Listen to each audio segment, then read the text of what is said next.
Habari hii inatokea jijini Arusha, na ripoti ni mwandishi msomi naitwa Korumba Lebabas. Wadau wa nishati safi kutoka nchi za Afrika Mashariki na mataifa jirani wamekutana mkoani Arusha katika kongamano la nishati safi ya kupikia, likihusisha kubadilishana uzoefu katika matumizi ya majiko ya kisasa ya kupikia ili kuiwezesha jamii kuondokana na matumizi ya nishati zisizo salama ikiwemo matumizi ya kuni. Akizungumza kwa niaba ya naibu waziri mkuu na waziri wa nishati katika ufunguzi wa kongamano hilo, Kamishna wa umeme na nishati jadidifu Mhandisi Innocent Luoga amebainisha azma serikali ni kushirikiana na wadau na wabunifu kutoka taasisi binafsi zenye lengo la kubuni matumizi ya nishati mbadala ambazo ni safi kwa kupikia. Serikali kupitia Wizara ya Nishati, ofisi ya Rais, ofisi ya Makamu wa Rais, wadau wa sekta binafsi tumeendelea kugawa mitungi, lakini kama mnavyofahamu nishati safi ya kupikia sio mitungi tu, na sasa hivi tunaendelea kutoa elimu kwa wananchi kutumia umeme, kwa sababu umeme pia ni nishati safi, lakini pia ni rahisi. Na rahisi nasema hivi kwa sababu tayari tuna teknolojia mbalimbali. Kwa hiyo kwenye huu mkutano sasa tumeitana na wenzetu ili kubadilishana uzoefu. Tumeona hapa wenzetu Kenya wana mpango wa nishati safi ya kupikia, na wao wana vitu ambavyo wanavifanya sisi hatuna. Kwa hiyo tutabadilishana. Wenzetu Uganda pia wana mpango wa nishati safi ya kupikia, Rwanda vile vile na Uganda. Kwa hiyo huu mkutano utatusaidia kubadilishana uzoefu, kuangalia kwanza changamoto zilizopo. Tumeona katika mifumo yote katika nchi zote kuna masuala ya kuonekana kwamba gharama za nishati ya kupikia ziko juu. Kwa hiyo mikakati gani iwekwe ili kupunguza hizo gharama, wakati sisi kama Tanzania tayari tuna mipango hiyo, tulishaanza tumeanza kutoa ruzuku kwenye mitungi, lakini kama mnavyofahamu pia tunapitia sheria zetu, kanuni, sera ili kuangalia maeneo ambayo yatarahisisha. Kuna baadhi ya sasa hivi ya vifaa vinavyoingia ambavyo vinatumia nishati safi ya kupikia vimeondolewa kodi. Sasa sisi kama Tanzania tayari tuna mikakati na mipango ya kuharakisha matumizi haya ya nishati safi ya kupikia. Kwa hiyo wenzetu wamekuja hapa na wametupongeza sana, kama mlivyowasikia kwamba tumeweza kuandaa kongamano hili kubwa kwa ajili ya kujadili hivyo. Alijawahi kutokea katika nchi ya Afrika, katika nchi ya Afrika Mashariki kongamano hili la kubadili ni teknolojia mpya, kuangalia tunafanyaje. Kwa hiyo sisi tutajifunza Uganda na wao watajifunza kwetu, lakini tutajifunza Kenya na tutajifunza kwetu, Rwanda vile vile, kwa sababu wamezungumza na wao. Hizi nchi zote tuna za jirani zetu, tuna mambo mengi ya kushirikiana kwenye sekta ya umeme. Mnafahamu tayari kama sasa hivi kuna miradi ambayo inaendelea. Sisi baada ya kukamilisha mradi wa Mwalimu Nyerere ambao tumeukamilisha rasmi, megawati zote 2115, tumekuwa na umeme wa kutosha. Takriban sasa hivi uwezo wa nchi umeshafikia megawati 4031 kutokana na uwingi wa umeme, lakini pia kutokana na kushirikiana na nchi za jirani. Maana yake pia nishati safi ya kupikia itatumika kwenye masuala ya umeme. Sasa kwenye mkutano huu, pamoja na kushirikia kubadilishana uzoefu, lakini teknolojia, mmeona kuna mabanda ya maonesho. Yale mabanda ya maonesho kuna teknolojia mbalimbali za namna ya kutumia nishati safi ya kupikia. Tumeona kuna mkaa mbadala kule, lakini tumeona kuna tungamotaka tunaita biomass, hizi takataka, lakini tunaona kuna biogas, uchafu unaotokana na vinyesi. Kwa hiyo kule kuna teknolojia mbalimbali, lakini tumeona majiko ya umeme ambayo yanatumia umeme kidogo sana. Yote tumeona hapa. Kwa hiyo pamoja na kubadilishana uzoefu, lakini tunaenda kuangalia teknolojia mbalimbali. Pia hizi teknolojia ni za bei nafuu ambazo zitawezesha kuharakisha matumizi ya nishati safi ya kupikia. Shirika la Viwango la Tanzania TBS ni moja kati ya mashirika na wadau wa nishati safi waliojitokeza katika kongamano hilo, wakiwa na jukumu la kudhibiti viwango sahihi kwenye teknolojia mbalimbali za majiko ya kisasa ya kupikia ili kuhakikisha usalama kwa watumiaji. Hili ni kongamano la nishati safi ya kupikia la Jumuiya ya Afrika Mashariki.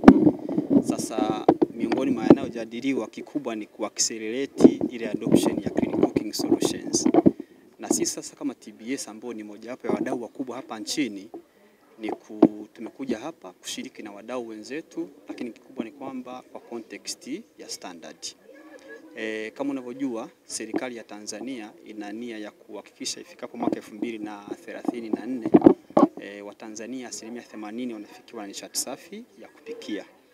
Kwa hiyo mambo mengi yanahitajika kufanyika, lakini kikubwa zaidi ni kwamba zinatakiwa kuwepo viwango kwa ajili ya kuaccelerate adoption ya clean cooking ili kusudi 80% nafikiwa.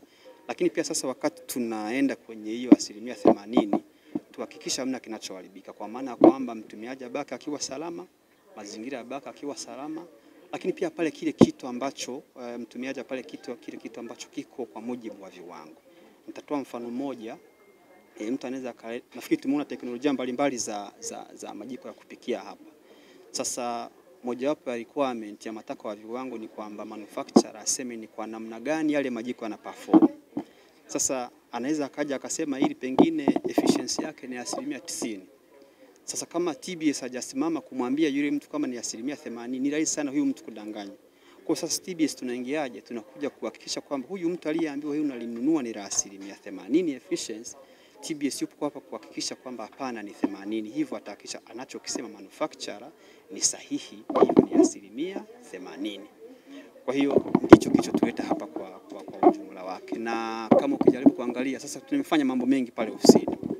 Tumefanya mambo mengi.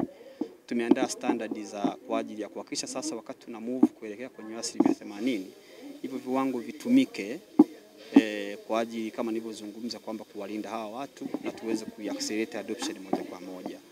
Sasa miongoni mwa viwango ambavyo tunavyo ni pamoja na viwango vya umeme, teknolojia zote kama zilivyotaja kwenye mkakati. Tuna viwango vya umeme, tuna viwango vya LPG, tuna viwango vya biogas, tuna viwango vya improved cook stove, ile majiko banifu, tuna viwango vingi sana. Na tuna utaratibu na uwezo wa kuhakikisha kwamba sasa yale majiko, sijui nishati, sijui teknolojia zote zinakidhi hivi viwango kabla hayajamfikia mtumiaji, ili asije akakutana na vile ambavyo havikidhi viwango na sio nishati safi ya kupikia ikaishia compromise kuachieve lengo la serikali la kuhakikisha 80% wa Tanzania wanafikiwa na nishati safi ya kupikia ifikapo mwaka 2034.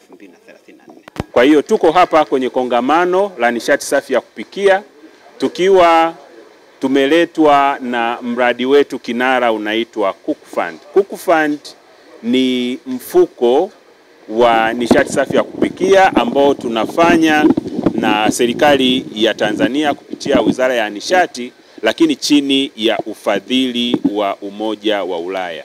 Kwa hiyo mradi huu wa Cook Fund lengo lake ni kuhakikisha kwamba nishati safi ya kupikia kwanza moja inapatikana, kwa sababu inaweza ikawepo lakini haipatikani, lakini inapatikanaje? Inapatikana kwa gharama nafuu. Kwa kumbe huu mradi unafanya kazi pamoja na wajasiriamali au wafanyabiashara ambao wanasambaza hizi nishati safi ya kupikia, kuhakikisha kwamba zinawafikia walengwa ambao ni walaji. Zinawafikiaje? Kwanza zinawafikia, lakini zinawafikia kwa gharama nafuu. Kwa malengo makubwa ndio hayo ya upatikanaji, lakini inafikaje kwa gharama nafuu.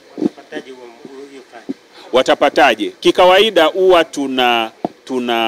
tunatoa matangazo ya watu kuomba. Kwa hiyo tutaangalia vigezo kwanza, mtu yuko wapi, sawa, ana teknolojia gani, sawa, ni mpya au imeshazoeleka. Kwa hiyo tunaangalia pia na viashiria vya ubunifu, sawa, kwa hususan kwa zile teknolojia ambazo ni mpya, ambazo bado hazijazoeleka. Kongamano hilo linalofanyika kwa muda wa siku 3 mkoani Arusha limekutanisha wataalamu na wabunifu wa teknolojia mbalimbali za majiko na kujadili kwa namna gani wananchi wanaweza kuondokana na matumizi ya nishati zisizokuwa salama. Habari hii inatokea jijini Arusha, inahusiana na hoteli ya kimataifa ya Parrot Hotel. Hoteli hii ina hadhi ya nyota 4 ya ukweli iliyopo Kaloleni jijini Arusha. Jengo lake ni la ghorofa lenye floor 13, vyumba 116 vya kulala vyenye hadhi tofauti. Hapa kuna executive suite, junior suite, executive, standard bedroom, double deluxe na twin bedroom. Parrot Hotel ndani yake ina migahawa miwili. Mmoja ni maalum kwa ajili ya kupata kahawa za aina zote. Sehemu ya pili ni ya kupata chakula pekee. Hapa kuna bar maalum yenye swimming pool iliyopo floor ya 3. Kuna kumbi za mikutano kubwa 2 na kumbi ndogo kwa ajili ya vikao. Katika Afrika Mashariki, Parrot Hotel kwa sasa ni hoteli ya mfano kutokana na ubora wa huduma zake.